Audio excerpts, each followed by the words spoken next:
Alors, toujours intéressé par l'histoire du christianisme. Alors, pour faire suite à notre capsule d'introduction, on va commencer par le bas, par l'origine, par les racines de cet arbre qui est l'arbre du christianisme. Alors, si vous voyez, il y a trois éléments dans les racines. Finalement, Jésus, vous l'avez vu dans la partie précédente, Jésus est juif.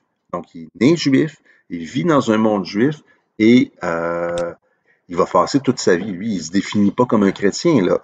Vous allez voir dans l'exercice, là, le mot chrétien apparaît beaucoup plus tard. Alors, Jésus, c'est pas un chrétien, c'est un juif. Il a vécu en juif. Il avait une vision particulière du judaïsme et du message de Dieu, mais il est vraiment comme un juif. Alors, c'est sûrement des éléments, une des racines importantes, là, si vous voyez à droite, à gauche, c'est-à-dire sur l'arbre, le judaïsme, c'est une racine. Vous aurez compris que Jésus vivait dans le monde romain. Hein? C'était l'Empire romain à l'époque de Jésus. Donc, Jésus a vécu parmi les Romains et cette religion-là va se nourrir très rapidement des rites et des pratiques de la religion des Romains.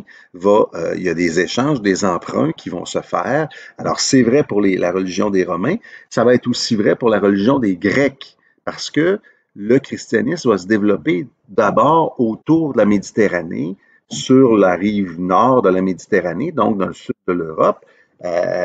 Et on va passer par la Grèce et ensuite par l'Italie, par Rome. Et c'est les éléments d'influence les plus importants qui vont servir d'emprunt dans la religion chrétienne. Alors, les éléments du syncrétisme du christianisme, c'est au départ le judaïsme et la religion des Grecs et des Romains.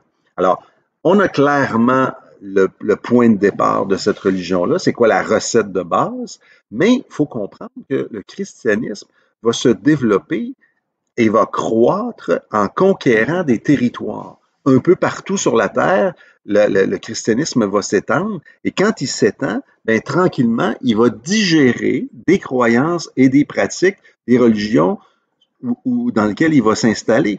Donc, imaginez en Europe de l'Est, par exemple, on a cet exemple-là. En Europe de l'Est, on a, par exemple, une importance assez grande donnée à des déesses dans les cultes de départ. Alors, on va, par exemple, dans le christianisme, on va essayer de développer un culte à Marie, la mère de Jésus, qui va devenir très, très importante pour ces religions-là. Je pense à la Pologne, je pense à la Hongrie, des sociétés où on a développé des cultes à Marie très importants parce qu'on avait besoin de voir ça dans le christianisme, ce qui n'est pas la même chose ailleurs. Alors, donc le syncrétisme, c'est au départ à l'origine de la religion, mais c'est pas absolument, ce n'est pas que ça, le syncrétisme, ça peut se voir partout à travers l'histoire au moment où on digère une pratique ou une croyance de quelque chose, d'une autre origine et qu'on la fait nôtre, ben à ce moment-là, on parle de syncrétisme. Je vais vous donner un autre exemple très parlant, plus proche de nous, chez les Autochtones d'Amérique. Alors, quand les Jésuites sont arrivés ici pour évangéliser les Autochtones, ben, ils ont bien compris que les Autochtones vouaient un culte à une déesse mère. Alors là, c'est même pas Marie, c'est plus vieux, plus ancien que ça. Alors, on a sorti des textes et de l'histoire chrétienne, on a sorti le personnage de Sainte Anne, Anne, la mère de Marie. Alors là, c'est la grand-mère de Jésus. Et là, c'est un personnage très significatif pour les Autochtones. Si vous allez à Sainte-Anne-de-Beaupré au mois de juillet, pendant ce qu'on appelle la neuvaine de Sainte-Anne, vous allez voir des tentes installées partout et beaucoup d'Autochtones qui vont faire un pèlerinage là. C'est leur patronne. Alors, c'est un autre exemple d'un syncrétisme. Donc, on a pris une croyance qui appartenait aux Autochtones et on l'a adaptée à la sauce chrétienne. Alors, syncrétisme, c'est donc à la fois au départ et pendant tout le processus d'expansion de la religion où on va parler de syncrétisme.